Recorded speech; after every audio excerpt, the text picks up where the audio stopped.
અમારી એનિવર્સરીથી પસ્તીદાનથી પુસ્તકદાન અભિયાનની શરૂઆત થયેલી, જેને આજે 8 વર્ષ પૂર્ણ થયા છે.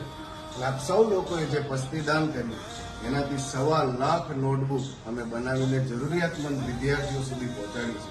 એની સાથે સાથે હવે અમે લોકો એક નવું અભિયાનની શરૂઆત કરવા જઈ રહ્યા છીએ. જેમ કે આપણે ત્યાં આપણા બાળકોને સાયકલ અપાવતા હોઈએ છીએ, અને એ સાયકલ જેમ બાળક મોટું થાય એમ સાયકલ નાની થતી જાય છે, અને એ સાયકલ આપણા ઘરમાં કે આપણા બિલ્ડિંગમાં નીચે ધૂળ ખાતી જોવા મળે છે. એ સાયકલ અમે દાનના સ્વરૂપે લઈને અમે જરૂરિયાતમંદ બાળક સુધી પહોંચાડીશું. એ સાયકલને અમે સાફ કરાવીને એમાં રંગરોગાન કરાવીને અને રિપેર કરાવીને સાયકલ ટુ સ્કૂલ પ્રોજેક્ટ, એટલે કે સાયકલ લઈને વિદ્યાર્થી સ્કૂલે પહોંચી શકે, એ આગળ વધી શકે, એનું ભવિષ્ય ઉજ્જવળ બની શકે, એના માટે અમે એક આ અનોખું અભિયાન શરૂઆત કરવા જઈ રહ્યા છીએ.